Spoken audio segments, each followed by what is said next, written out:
Bonjour à tous, c'est Tomado et aujourd'hui on va avoir le dernier cas de tour pion contre tour qui est le cas de la défense Philidor. Alors la défense Philidor, qu'est-ce que c'est? C'est la défense qui permet dans cette position typique avec les blancs de faire nul.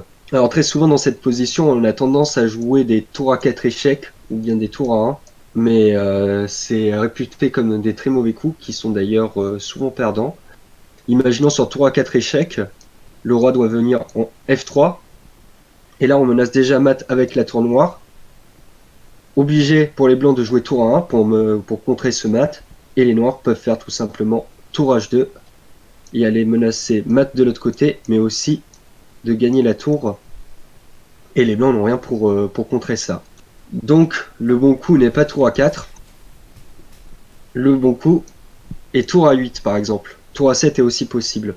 L'objectif de tour à 8 ou de tour à 7, c'est tout simplement d'aller profiter de ce temps pour aller harceler le roi noir en fait, par que des échecs. Donc on va jouer tour H8 sur roi E4, tour E8. De toute façon, on va le voir par un exemple. Imaginons le roi noir décide de bouger tranquillement. F3. On a tour F8. Et en fait, le gros problème des noirs, c'est qu'ils n'ont aucun abri. Le seul abri qu'on peut trouver, c'est à la limite en B1.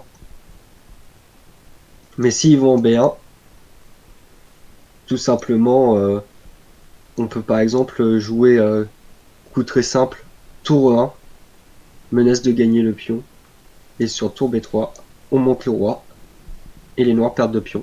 Donc c'est pas possible de se mettre à l'abri avec le roi. Est-ce que c'est possible maintenant d'aller harceler la tour blanche avec le roi de cette manière-là, par exemple, en montant le roi?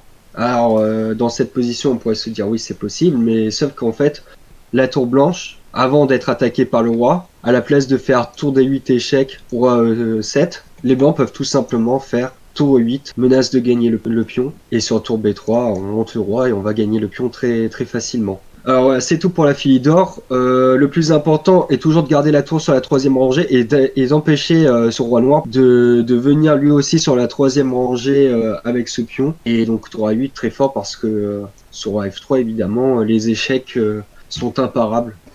Il n'y a aucune possibilité pour les noirs de s'en sortir. On pourrait aussi d'ailleurs imaginer par exemple sur tour A8 un petit pont de Lucena à base de tour A5. Mais là, pour les blancs, juste roi E2 est tranquille. Si on revient en B2 avec la tour roi E1, on répète les coups. Et si on fait un coup d'attente derrière, on va tout simplement gagner le pion, quoi.